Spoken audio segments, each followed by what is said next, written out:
Hello friends, कैसे हैं आप? बढ़िया, मस्त रहिए और एंटरटेनमेंट का मज़ा लेते रहिए। टीआरपी का क्रेज़ उतना ही है जितना आपको होली का क्रेज़ है।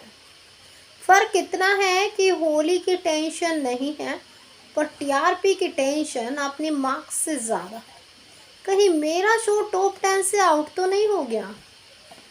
अरे यार, कहीं मेरे शो को जो है स्लॉट किंग से बीट तो नहीं कर दिया?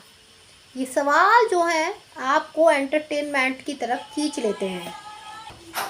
ऐसे में एंटरटेनमेंट की दुनिया में सबसे ज़्यादा फैंस देखे जाते हैं, इसीलिए तो एंटरटेनमेंट सबसे ऊपर सर्च करता है।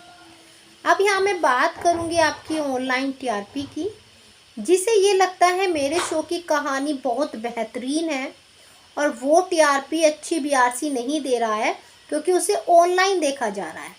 तो शायद वो ऑनलाइन टीआरपी को देखकर ये साबित कर देगा कि उसके शो कितने पसंद किए जा रहे हैं।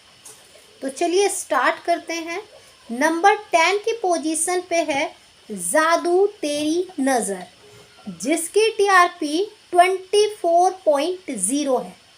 जादू ने टॉप 10 में जगह बना ली है, जहां बीआरसी में भी वो टॉप 5 में था। अब वो जो है ऑनलाइन भी देखा जाने लगा है। नंबर 9 की पोजीशन पे है आपका प्यारा सा मन्नत। मन्नत की पोजीशन में गिरावट आई है। ऐसे में कह सकते हैं कहीं लोगों का टीवी पे क्रेज आ गया हो, या फिर मन्नत से मन हट गया हो, या फिर मन्नत सही टाइम पर शुरू नहीं हो रहा हो। ऐसे में मन्नत की टीआरपी गिरने के चांसेस ज़्यादा हैं। अब बात आती है उसकी ऑनलाइन टीआरपी की, तो 26.0 है। फिर आता है नंबर 8 की पोजीशन पे आपका प्यारा सा मंगल लक्ष्मी। मंगल लक्ष्मी की पोजीशन में भी गिरावट देखने को मिली है, या हम ये कह सकते हैं कलर के शो की टीआरपी में गिरावट देखने को मिली है। ऐसे में मंगल लक्ष्मी की रेटिंग 28.0 है।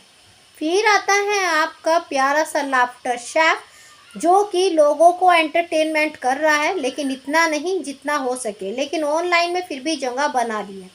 ऐसे में उसकी रेटिंग है 28.0 नहीं 28.1। फिर आता है आपका प्यारा सा झनक। झनक की जो पोजीशन है वो नंबर 6 पर है, और झनक को लोग पसंद कर रहे हैं क्योंकि अब भाई एक प्रिंसिपल घर में आ गई है और अच्छे अच्छों का दिमाग ठिकाने पे लगा रही है। उधर झनक भी घर छोड़ने की बात कर रही है। तो ऐसे में फ़िलहाल लोगों को स्टोरी पसंद आ रही है, ऑनलाइन भी और जो है टीवी पर भी। ऐसे में कह सकते हैं झनक की रेटिंग 30.0 है। फिर आता है नंबर 5 की पोजीशन पे आपका प्यारा सा एडवोकेट अंजलि अवस्थी। एडवोकेट अंजलि अवस्थी की पोजीशन में गिरावट मिली है, बट टॉप 5 में है। शायद लोगों को कहानी कितनी पसंद आएगी ये तो बीआरसी ही फाइनल करेगा, लेकिन ऑनलाइन में उसकी पोजीशन गिरी है। रेटिंग है 32.0। फिर आता है आपका नंबर 4 की पोजीशन पे तारक मेहता का उल्टा चश्मा। तारक ने अपनी पोजीशन बहुत तेज़ी से बढ़ाई है। टप्पू की शादी सपना है या फिर कुछ और ड्रामा, लेकिन टीआरपी तो बढ़कर ही रहेगी क्योंकि फैंस जो हैं तुरंत भाग जाते हैं तारक के बेटे को देखने के लिए। तो ऐसे में रेटिंग है 36.0। नंबर 3 की पोजीशन पे है ये रिश्ता क्या कहलाता है। इन दिनों ये रिश्ता में गरीबी का ट्रैक दिखा रहे हैं और आने वाले टाइम में सैरोग्रेसी ट्रैक दिखाएंगे। कहानी में 3 महीने का लीप भी आएगा। भाई ये शो सबसे ज़्यादा लीप देता है, कभी 5 साल, कभी 1 साल, कभी 3 महीने, कभी 20 साल। तो ऐसे में शो फिर भी लॉन्गेस्ट है, पर सबसे ज़्यादा लीप भी इसी में ही है। अब सैरोगेसी ड्रामा चलेगा। जब पहला बच्चा हुआ था उसकी तो कुछ लड़ाई झगड़े इतने दिखाए थे, पर कहीं दिख भी नहीं रहा वो बच्चा अब कहाँ है। रूही का बच्चा था। तो चलिए अब बात करते हैं उसकी रेटिंग की, तो 36.0 है। फिर आता है नंबर 2 की पोजीशन पे उड़ने की आशा। उड़ने की आशा की पोजीशन पहले से गिरी है, पर टीआरपी ना गिर जाए क्योंकि पहले ही ऑलरेडी टीआरपी काफ़ी डाउन है। तो ऐसे में कह सकते हैं उसकी रेटिंग 38.0 है।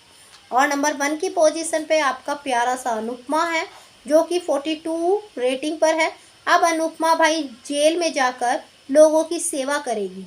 कितने काम करती है अनुपमा, कितनी जर्नी दिखा दी अनुपमा की, फिर भी भाई कहते हैं कि अनुपमा जैसी टीआरपी अभी तक कोई शो दे नहीं पाया है ओटीटी के बाद। तो ऐसे में ये है वो ऑनलाइन टीआरपी। इनमें से आपका फेवरेट शो कौन सा है, कमेंट करके ज़रूर बताइए। और कौन सा शो आपको लगता है कि ऑनलाइन टीआरपी का इफेक्ट पड़ेगा ही नहीं। बाकी जानकारी के लिए लाइक सब्सक्राइब दोनों बनता है।